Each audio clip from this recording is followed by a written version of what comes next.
आपल्या जिल्ह्यामध्ये आणि संपूर्ण महाराष्ट्रामध्ये आपली 10वी आणि 12वीच्या बोर्डाची परीक्षा घातल्या आहे. त्यामध्ये 12वीची जी परीक्षा आहे ती 10 फेब्रुवारी ते 18 मार्च आणि 10वीची जी परीक्षा आहे ती 20 फेब्रुवारी ते 18 मार्चपर्यंत घातली आहे. त्यामध्ये जर आपण विद्यार्थ्यांची संख्या बघितली तर 10वीमध्ये आपल्याकडे 33,653 मुले आणि 25,767 मुली अशा एकूण 59,420 विद्यार्थी परीक्षेला सामोरे जाणार आहेत आणि 147 परीक्षा केंद्रांमध्ये ही परीक्षा 10वीसाठी होणार आहे आणि 12वीसाठी 27,318 मुले आणि 20,914 मुली अशी एकूण 48,232 विद्यार्थी जे आहेत आपले ते परीक्षेला बसणार आहेत आणि 12वीच्या विद्यार्थ्यांची परीक्षा ही 82 केंद्रांवरती होणार आहे. या सगळ्या केंद्रांवरती जी बेसिक फॅसिलिटी आहे त्या सगळ्या फॅसिलिटीज व्यवस्थित असल्याबाबतची खात्री ही BEOs केंद्र प्रमुख आणि विस्तार अधिकारी शिक्षण यांच्या मार्फत पर्सनली व्हिजिट करून करण्यात आलेली आहे. त्याचबरोबर या सगळ्या केंद्रांवरती CCTV यंत्रणा ही असणं आवश्यक आहे आणि त्याबाबतची पण माहिती देण्यात आलेली आहे.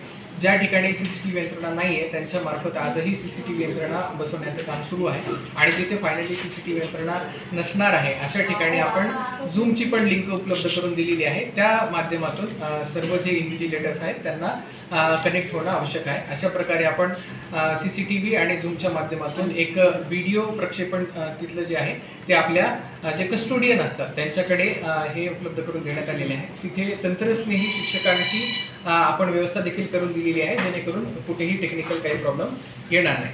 त्याबरोबरच जी आपले क्वेश्चन पेपर्सची जी वाहतूक आहे त्यासाठी पण कस्टोडियन यांना पोलीस बंदोबस्त देखील देण्यात आलेला आहे. सर्व जे केंद्र आहेत आपली तिथून 500 मीटरच्या अंतरावरती झेरॉक्स सेंटर जे आहे ते बंद करण्याबाबतचा पण आदेश देण्यात आलेला आहे आणि त्याबरोबरच 50 मीटरमध्ये देखील दुसरं कोणालाही एंट्री राहणार नाही अशा प्रकारचे आदेश करण्यात आलेले आहेत. विद्यार्थ्यांची फ्रिस्किंग जी करण्याची व्यवस्था आहे ती मुलांची आणि मुलींची वेगळी व्यवस्था करण्यासाठी सर्व केंद्रांना निर्देश दिलेले आहेत आणि त्याप्रमाणे मुलींसाठी एक वेगळे एन्क्लोजर फ्रिस्किंगसाठी देखील करण्याबाबतच्या सूचना देण्यात आलेल्या आहेत. ज्या ठिकाणी कंपाऊंड नाही आहे त्या ठिकाणी तात्पुरत्या स्वरूपातलं कंपाऊंड देखील करण्याबाबतच्या सूचना देण्यात आलेली आहेत. हे सर्व करत असताना जी तिथे पूर्ण मंडळी असेल जी परीक्षा कंडक्ट करणारी असेल त्यांना सगळ्यांना अधिकृत आय कार्ड्स देण्याची पण सूचना देण्यात आलेली आहे आणि ज्या ठिकाणी जो पेपर आहे त्या पेपरशी निगडीत कोणतेही शिक्षक किंवा लॅब असिस्टंट किंवा इतर कोणताही स्टाफ हा त्या ठिकाणी उपस्थित राहणार नाही. प्रत्येकी एक संवेदनशील केंद्र शासनामार्फत निश्चित करून आलेलं आहे. मागच्या वर्षी जिथे गैरप्रकार झालेले आहेत ते त्या ठिकाणचे केंद्र यावर्षी आपण परीक्षा केंद्र म्हणूनच बाद केलेले आहेत. ते परीक्षा केंद्र ठेवलेले नाही आहेत. या 2 ठिकाणी संवेदनशील केंद्रावरती बैठे पथकाची देखील व्यवस्था करण्यात आलेली आहे आणि फिरत्या पथकांची देखील व्यवस्था सगळ्या पूर्ण आपल्या जिल्ह्यामध्ये करण्यात आलेली आहे. जिल्हा स्तर, तालुका स्तर आणि केंद्रस्तर या ठिकाणी फिरत्या पथकांची देखील व्यवस्था करण्यात आलेली आहे. अशा प्रकारे सर्वच प्रकारच्या आपल्याला व्यवस्था ज्या आहेत आपण केलेल्या आहेत.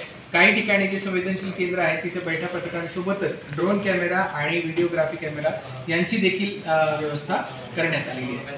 तर चोख व्यवस्था केलेली आहे. तर आपल्या सर्वांच्या माध्यमातून माझं सर्व विद्यार्थ्यांना आव्हान असेल की आपण कॉपीमुक्त आणि शांततामय वातावरणामध्ये या परीक्षांना सामोरं जावं आणि अगदी टेन्शन फ्री वातावरणामध्ये आपण ह्या सगळ्या परीक्षेला जाण्यासाठी माझ्या खूप खूप शुभेच्छा.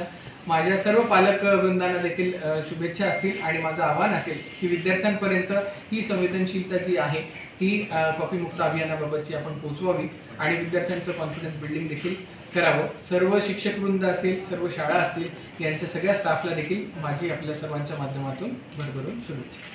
परीक्षेच्या कामासाठी जी मोबाईलचा वापर आवश्यक आहे तेवढ्याच कामासाठी मोबाईलचा जो वापर आहे तो अनुज्ञेय करण्यात आलेला आहे. इतर कोणत्याही कामासाठी म्हणजे कुठल्याही माल प्रॅक्टिसेस गैरप्रकारासाठी जर हा मोबाईल वापरण्यात आला तर त्यावरती पर्सनल जबाबदारी निश्चित कारवाई करेल.